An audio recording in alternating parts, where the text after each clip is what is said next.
For nearly 2 weeks in 2012, Jeremy Lin wasn't just a basketball player. He was a global phenomenon.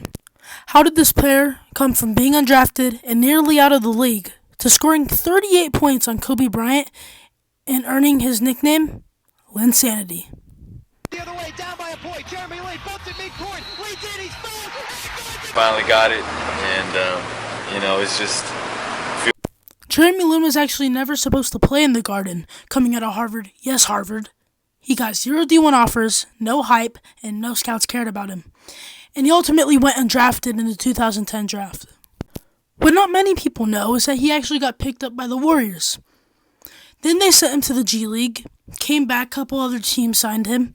Then he went back to the G League, and then he got waived. And may I let you know, it was actually the Rockets who signed him and then cut him even before the season start. At this point, Jeremy Lin was 23. He's been living off teammates' couches. He's been on 3 different teams in 1 year. If he got cut one more time, this would be the end of his career before it even started. A lot of the scouts, Dallas was looking at him, the Lakers were looking at him, the Warriors were looking at him. I like that anticipation on the defensive end. He kind of figured out where that pass was going to go, and Then Jeremy Lin found himself in the Big Apple, New York. At this time, the Knicks were actually a mess, losing games left and right. They had no chemistry at that point, and they actually needed a good star or just even a good player to help them and propel them to win a couple games. Jeremy Lin was actually very close to being waived, but on February 4th, 2012, everything changed. But finally, Knicks head coach Mike D'Antoni gives Lin a final chance to finally explode and go off. Jeremy Lin checks in, and he has a monster game. 25 points and 7 assists to be exact. You know what, after that game, maybe he had a couple good games, didn't check into a lot. No. He went into the next game, checked in, 28 points against the Jazz. Bam. Game after that, did it again. 23 and 10 against the Wizards. After this game, people are starting to think he might be pretty good. But the next game defines it all.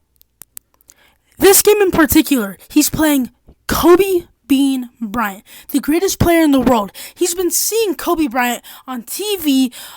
He's been seeing him all these years, and he's about to play the greatest player in the world. And you know what he does? Scores 38 points against Kobe Bryant, against the Lakers, against the greatest player in the world. He scores 38 points. You know what? The world has finally entered Linsanity.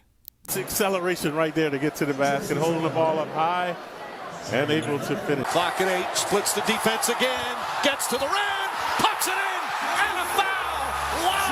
Jeremy Lin was the first Asian American basketball player to perform at that high of a level. He was an inspiration to millions who have never seen themselves represented like that before. This wasn't just basketball anymore. It was cultural. But even as fast as it started, it ended even faster. Only after 26 games, Jeremy Lin injured his knee, and the Knicks moved on from him. The next year he signed with Houston Rockets, but he was never able to get the same freedom he had before. Afterwards, he became a solid role player, but to be honest, the hype was gone. The magic was gone, and most importantly, Linsanity was gone. I haven't been able to really talk about this injury up until now because the decision was made this morning. And so I can't really do much, can't really cut or jump. So it's. And even though being at where he is at, Jeremy Lin never stopped grinding. He won a ring with the Raptors in 2019. Even though he didn't get a lot of minutes, the ring still meant something. He was the first Asian American basketball player to ever win a championship. He had done what everybody said was impossible. Jeremy Lin's story isn't necessarily about the stats. It's about the believe. He inspired a generation of hoopers, kids who were told that didn't belong. Linsanity wasn't just a moment in time. It's a reminder that anyone can shock the world. For this life I cannot change. Hidden hills deep off in the main. Eminem.